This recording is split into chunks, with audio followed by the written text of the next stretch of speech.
Bonjour à tous, c'est Thierry, je vous retrouve pour une nouvelle petite vidéo dans la série je fais mes cadrages techniques en direct avec vous.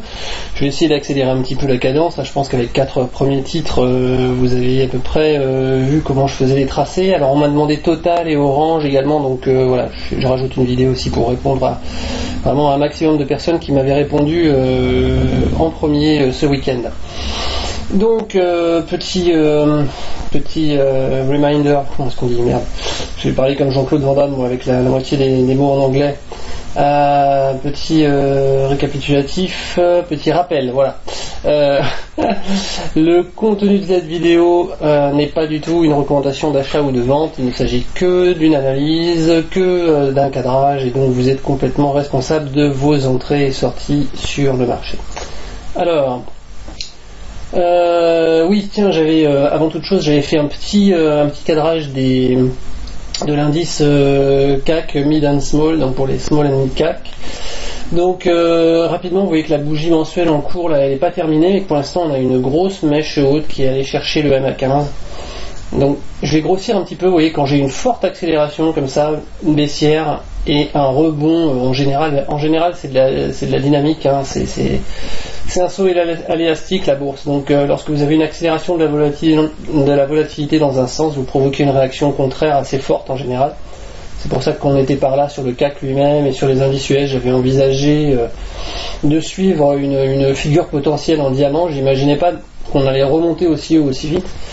Et donc là maintenant vous voyez que on a eu deux belles bougies vertes sur le mois d'avril et le mois de mai, et que la bougie de juin on n'a plus beaucoup de temps maintenant pour qu'elle ait la même tête, et pour l'instant elle n'a pas du tout la même tête. On a une belle mèche haute, je sais pas où on va finir la bougie de juin, mais je vous dis de faire très attention, de regarder bien la fin de ce mois-ci, parce que la plupart des réactions haussières peuvent faire 2 à 3 bougies et repartir dans le sens d'une tendance qui serait à ce moment-là baissière. Je n'en sais rien, je dis juste que il va falloir se montrer prudent et pas forcément penser que la hausse va continuer pendant des siècles.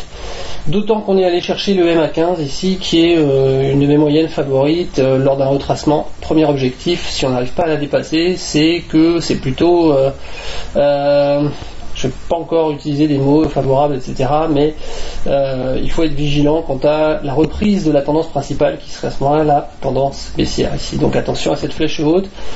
D'autant qu'ici, vous voyez en vert là, un peu plus bas, vous avez une zone de polarité horizontale, ça a servi de résistance ici, ça a servi de support, on est presque venu le toucher là. Et en rouge ici, le contraire, vous avez une zone de résistance ici, une fois, deux fois, trois fois, qui est devenue support. On l'a traversé comme dans du beurre avec la crise du coronavirus, on a essayé de la retraverser. Si on finit en dessous de cette zone, elle sera toujours résistance. C'est en clôture qu'il faut bien regarder ce qui se passe et non pas lors de la période. Donc bien faire attention à regarder si le CAC Small et Mid dépasse ou non cette zone de résistance. Voilà. Donc ça c'est pour l'indice en général. Évidemment, je vais vous faire deux valeurs qui n'ont rien à voir avec les mid-cap et les small-cap. Je suis super organisé. Ça a beaucoup de sens tout ça. Je sens qu'on va me recruter très bientôt chez un broker pour faire leur promotion. Alors, nous sommes en mensuel ici et je suis allé voir Total. Alors on va peut-être aller regarder même au niveau du trimestriel avant. Voilà. Donc tiens, j'étais passé par là, vous voyez, d'accord. J'avais tapé un support horizontal en trimestriel, voilà, et on est allé le chercher pendant le coronavirus, on est allé le chercher pile dessus. Alors moi je tradais pas trop Total, j'ai dû faire un petit trade dessus, c'était essentiellement sur Total Gabon, une de ses filiales, et puis sur le WTI en direct, mais je vous invite pas à le faire sauf si vous connaissez très bien la bourse déjà, vous avez vu les histoires qu'il y a eu autour de ça, je pense que c'est pas la peine que je revienne dessus. Donc en haut là on a une sorte de range aussi, si j'avais envie de le tracer. Alors, explorons un petit peu les possibles déjà. Alors, si on prend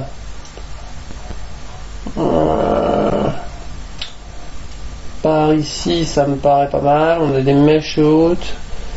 Alors le critère, vous voyez, c'est que j'essaye de toucher au moins deux occurrences avec des temps différents, donc ici et là. Et là, tant qu'à faire, j'essaye de délimiter là où on a des corps de bougie qui terminent le plus souvent, qui commencent le plus souvent sur la zone en question, avec uniquement des mèches hautes de l'autre côté, ou alors un dépassement qui fait que voilà, on revient sans s'appuyer, on inverse la polarité et on voit que c'est un rôle de support puisqu'on ne clôture pas en dessous. Donc là, cette ligne, elle me paraît avoir du sens. On a une mèche haute ici, donc point de contact. Là au-dessus, c'est que des mèches hautes, sauf à une exception. On traverse, on passe, on descend, mais on finit dessus. Et on clôture ici, vous voyez. Donc ça veut dire que cette ligne a vraiment de l'importance ici à 57. Enfin, pour moi, c'est comme ça que j'interprète. Après, vous avez beaucoup d'analyses techniques et bien entendu beaucoup de charts différentes. Donc je vous dis pas que j'ai la vérité, que je sais mieux faire que les autres. Simplement, je vous partage la façon dont je le sens, puis après, vous pouvez être d'accord ou pas, en tout cas peut-être en tirer quelque chose. Donc là ici, vous voyez aussi, vous avez peut-être une zone de polarité, et alors, ce que j'aime bien essayer de deviner dans les graphes comme ça, c'est des reports d'amplitude. Donc là, vous voyez, si on met une zone ici et puis une autre un peu plus bas par là, ça pourrait diviser en 3 ou 4 cet espace-là. Donc je le fais vraiment comme ça, hein, au pied levé, pour éviter que ça dure 30 minutes. C'est pas facile quand même, c'est pas facile de le faire en direct comme ça et d'avoir la pression du temps, hein, je vous dis pas. Je vais pas vous dire de bêtises. Bon. Je regarde.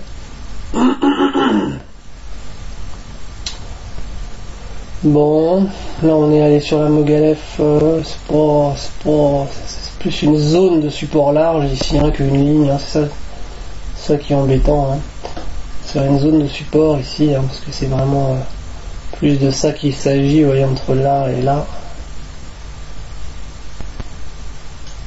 Voilà, là on a une zone support, je vais la mettre en vert.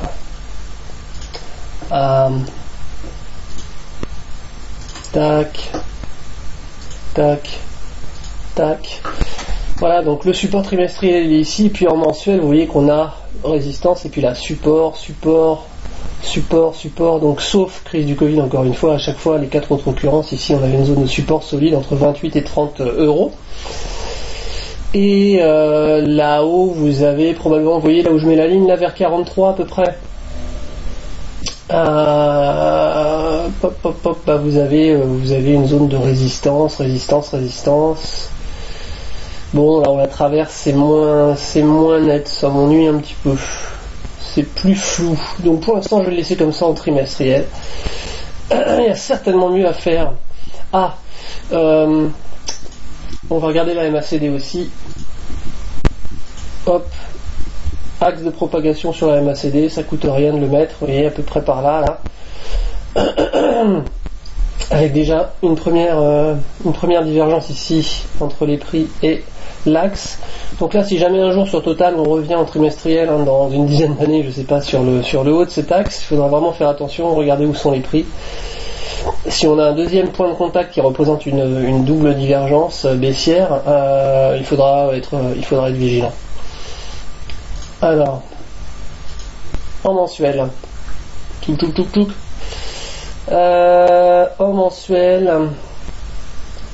en mensuel, moi ce que je vois, c'est qu'on est parti très bas, donc on a enfoncé bien sûr le support mensuel, on est presque allé toucher, vous voyez la précision, le support trimestriel, hein, de l'unité précédente.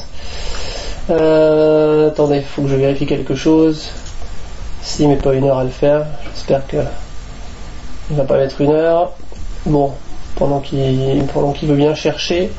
Oui, on est descendu très loin. Ouais, c'est ça, on n'a pas les objets des autres unités de temps. Ça sera mieux là. Tic. Donc on est passé vraiment, on est allé très loin en dessous de la bande de Bollinger. De cette unité de temps là, donc ça a joué force de rappel, on est revenu la toucher, voilà, tac, on est resté en dessous encore une fois, là on remonte et on revient sur le raid 90 de cette zone là. Bon, grosse mèche haute encore une fois, donc vous voyez, c'est ce que je vous disais sur le CAC GR tout à l'heure, le CAC pas le CAC GR, le CAC Small et Mid Cap. Il va falloir regarder où on termine, hein, cette bougie.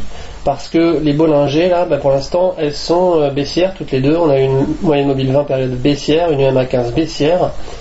Donc on a un support, la Bollinger sans période ici, qui est à peu près horizontal et qui est pas en squeeze. Donc ça peut servir de force de rappel, on est vraiment dessus d'ailleurs, hein, sur les 34€. Si je vais sur en trimestriel, voilà, on la voit, elle est ici. Donc on va bien faire attention où est-ce qu'on clôture, est-ce que les cours sont en dessous, est-ce qu'ils arrivent à tenir au-dessus. Les Bollinger, on passe plus de 85% du temps à l'intérieur, donc en général quand on a sur une unité longue comme ça une Bollinger, vous voyez qu'on reste pas très longtemps loin en dessous sans avoir une force élastique qui nous renvoie. Donc il faut bien se rappeler qu'en trimestriel elle est ici, ça pourrait servir de support long terme à Total, puis bien pourrait, mais il faut bien faire attention à la suite parce que voilà, on commence à être baissier là, il va falloir regarder en fin de mois si on a une accélération de la baisse de la Bollinger au prochain mois ici. En tout cas, les résistances majeures au-dessus de nos têtes en mensuel, c'est le MA15 et la MM20. Vous voyez qu'elles gravitent autour des 40€ ici, qu'on va retrouver l'horizontale tout bêtement. Hein. Donc, est-ce que on a un potentiel de continuer à la hausse? Le cycle court ici est en survente. La MACD, intéressant aussi. Vous voyez la MACD là par rapport au dernier point bas, elle est quasiment au même niveau. Donc on va tracer une petite horizontale sur la MACD. Alors moi je prends une MACD un peu plus courte comme Gilles. Alors il prend une 9,19,6, moi je prends une 9,27 pour pas faire comme lui. Parce que j'ai fait beaucoup de maths et je me suis dit mais attends, si tu passes de 12 à 9 en fait ça fait pas 19,6. Voilà, donc je suis maniaque à ce point là, mais sinon c'est exactement la même, c'est celle qu'il a paramétrée, qui permet d'avoir un petit peu plus d'avance sur le signal, voilà, de vous donner des signaux un petit peu plus en avance. Et puis voilà, vous voyez ici qu'on est de toute façon dans une zone de support graphique aussi, hein, tout bêtement. Je passe en vert. Quand il veut, voilà. Vous voyez que là, à l'horizontale, vous avez eu tellement de mèches basses en mensuel, d'accord, sauf ici, que c'est pas la peine de faire une photo ou un dessin, on est sur la zone où ça se passe là. On est sur les 34-35. Donc il faudra regarder vraiment attentivement la fin de cette bougie mensuelle, c'est là que ça va jouer d'ici fin juin pour voir si on a du potentiel encore haussier ou si vraiment on est en train de de se fatiguer fortement. En hebdomadaire.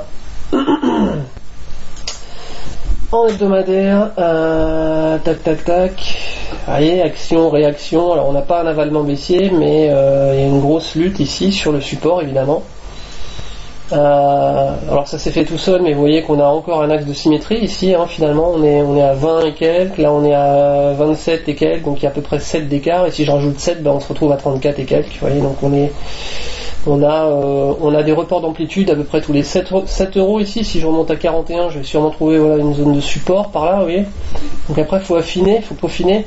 Puis sûrement vers 48, 49, vous voyez ici, paf, nouvelle zone de résistance. Donc en fait, total, tous les 7€, 7,50€, vous avez des zones horizontales qui représentent des marges d'escalier. Donc première marge d'escalier, pouf, deuxième marge d'escalier, pouf, résistance. Troisième marge d'escalier, faut aller regarder, on avait dit... vers les 40, 42 et on n'y est pas, c'est le RAID 90 qui bloque ici sur cette unité de temps là.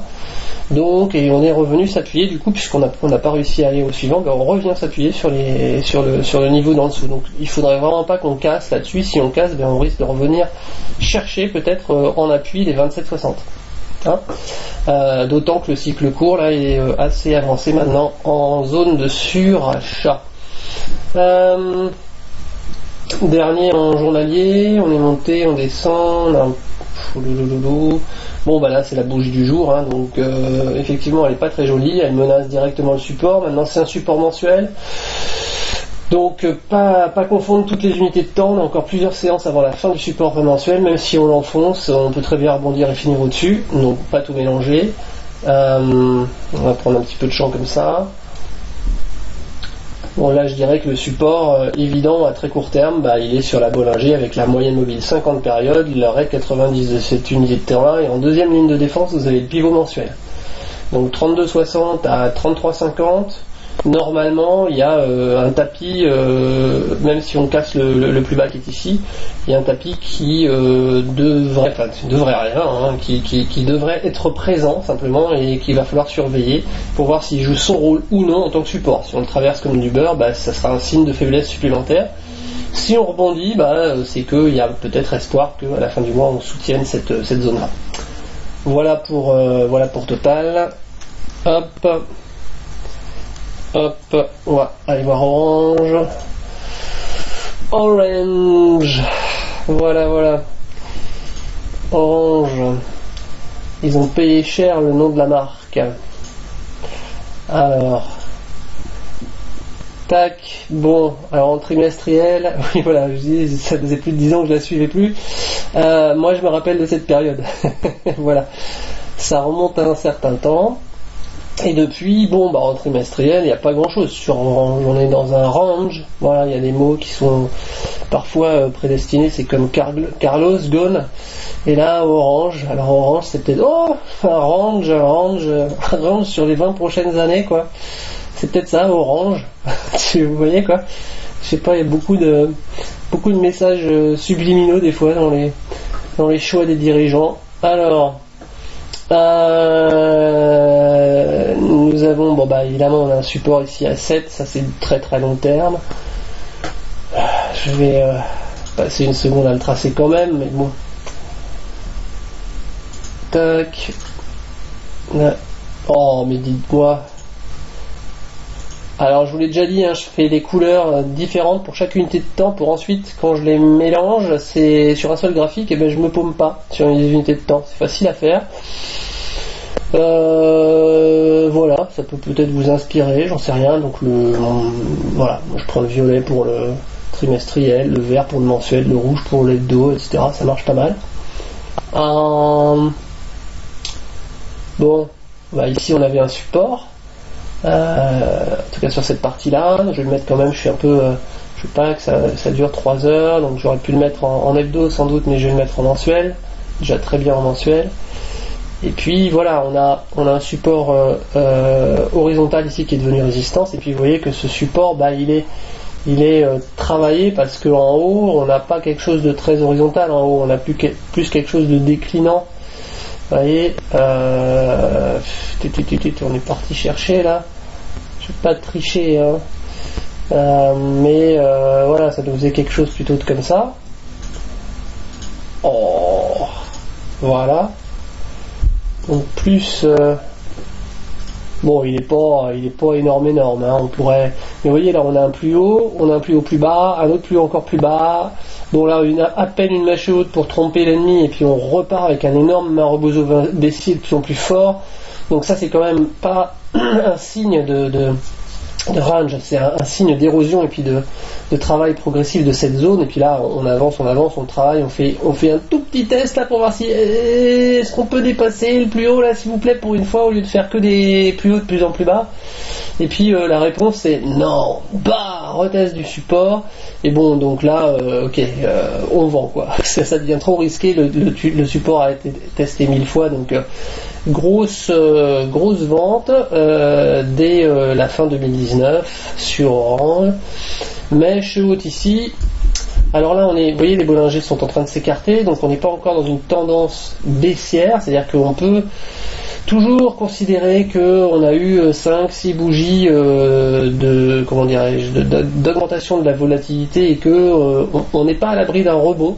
On n'est pas à l'abri d'un rebond haussier, mais il faudrait pas que ça traîne. Si ça continue de durer plus de 5-6 bougies, et surtout si la Bollinger supérieure se retourne à la baisse, là vous entrez dans une tendance baissière avec cette fois-ci des objectifs juste en contre-tendance, comme je le disais, le MA15 voire la MM20, mais avec une probabilité plus forte de retour dans la tendance principale ensuite. Pour l'instant, on peut pas encore dire, on peut encore avoir un contre-pied haussier.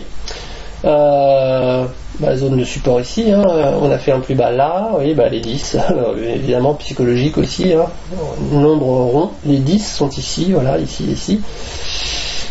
Donc on redescend dessus, on a une puissance cycle qui est en zone de survente.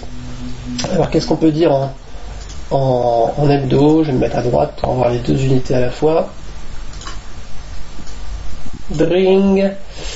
Bon, hebdo, court terme, après l'exagération baissière ici, on a bien sûr un range.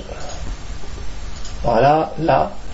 Et là, encore une fois, je fais peut-être des bêtises parce que je veux aller vite. Là, je veux pas que ça dure 3 heures non plus. Donc, voilà, avec une espèce de quasiment un gap. Puis vous voyez la zone de combat, elle est délimitée entre les 10 et les 11,50. ping-pong. Donc, alors on est toujours baissier sur le cycle court hebdo, donc ça a une tendance de fond qui est assez lourde, qui fait qu'on a peut-être envie d'aller retester vraiment le support là, enfin toute cette mèche basse ici est travaillée, hein. On essaie de regarder dans quelle zone de cette mèche basse on est en train de vouloir rebondir, ou si on ne rebondit pas, poursuite jusqu'à la bolle 100 ici à ce moment-là qui est autour des 8 euros.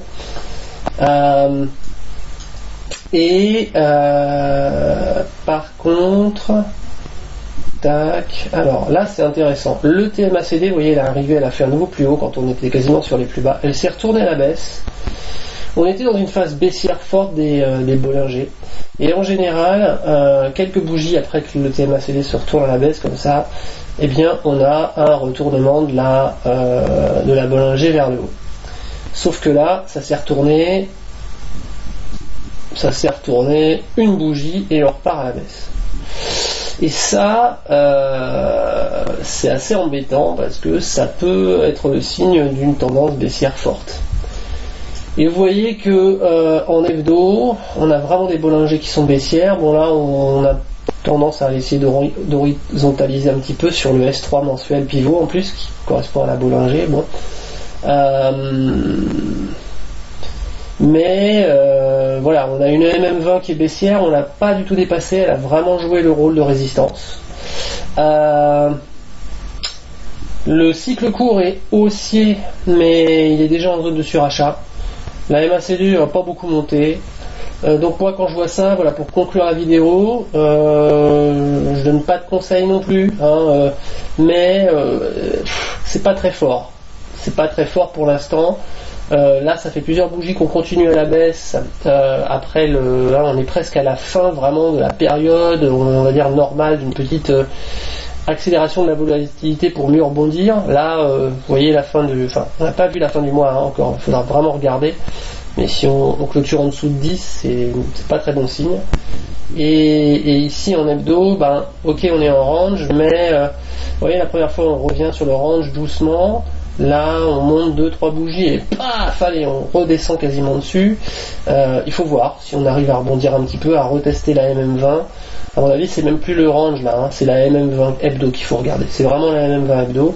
Si elle sert toujours de résistance et puis qu'on revient travailler en rebondissant de moins en moins sur ce support-là, étant donné le potentiel qu'on a de redescendre ici vers la survente avec le cycle court, la MACD qui n'est pas très décidée, il est possible qu'on aille tester à nouveau S3 mensuel, et puis la Mogalef ici, vous voyez, Mogalef qui est aussi redoutable en termes de volatilité, de bande de volatilité, vous voyez qu'on est allé la chercher ici, pif, précisément, donc la Mogalef qui se trouve aux alentours des 8,90. Donc je trouve pas ça très fort pour la suite pour l'instant sur Orange. Possible retour vers les 9, 8,90, mais je dis possible évidemment, il faut bien regarder le support des 10 euros ici, bien regarder ce qui se passe sur la MM20, rien n'est jamais certain, donc voilà, c'est pour ça que je vous invite absolument pas ni à entrer ni à sortir, j'essaye juste de vous donner quelques éléments de tendance avec cet AT en direct. Allez, je vous souhaite une bonne soirée, j'espère que ça vous a servi.